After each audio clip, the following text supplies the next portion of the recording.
For any viewers sitting at home shocked by the scenes of police brutality, I get it. I'm white too. But it's worth remembering that's the tip of a very large iceberg. It didn't start this week.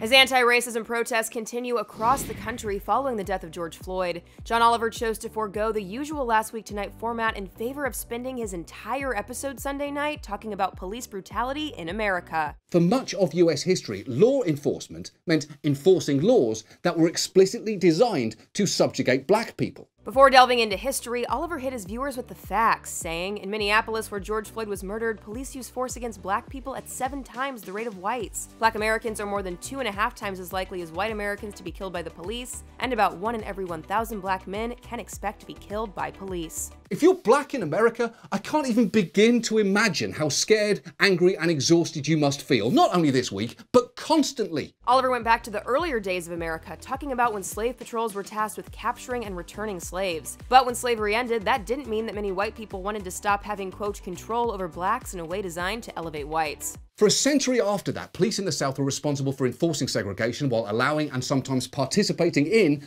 lynchings and anti-black terrorism. He went on to say that even those who moved to the North still faced brutality, along with limited housing and economic opportunities. Oliver later moved on to the obstacles stopping police reform, including unions. He also discussed qualified immunity, which makes it hard to successfully sue an officer or any public official who exhibits inappropriate behavior, given that they can argue they were just doing their job and therefore immune from lawsuits. So the host asked, what do we do now? He argued that drastic measures need to be considered, including, quote, rethinking the police from the ground up. Because ours is a firmly entrenched system in which the roots of white supremacy run deep. He also mentioned the idea of defunding the police, which many people have been calling for. He explained that the concept does not mean doing away with police altogether, but rather investing in community programs like stable housing, mental health services, and community organizations. Black communities have had to be perpetual activists while also routinely being disenfranchised, and it is long past time that the rest of us join to make sure that their voices are heard